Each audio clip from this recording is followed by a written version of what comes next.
son do vergi me ne pukai ke tamon sing vile ne do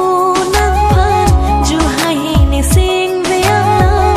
ta do vergi nang phan sing ve kang sa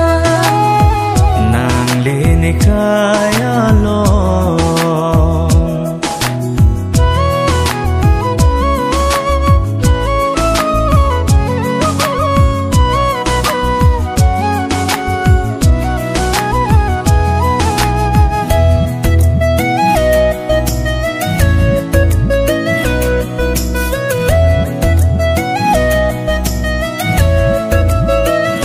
kamun thi dam kai ke ta ne nan pha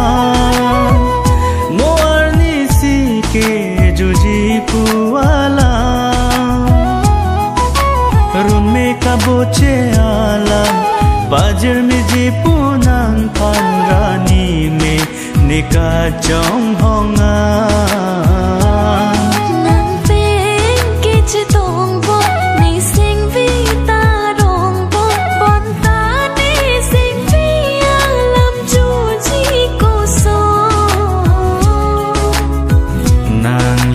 kaya lo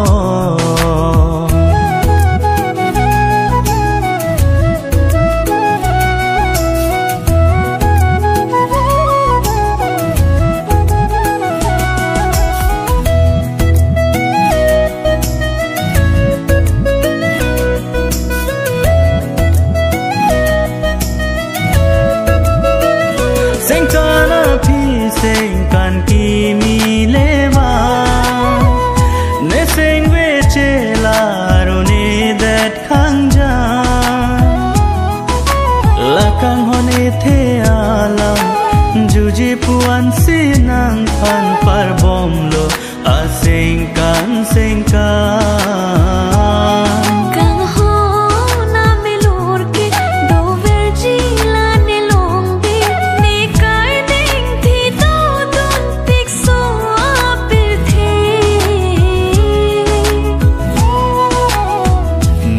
le ne kaya long kai ke milur benason do vergi me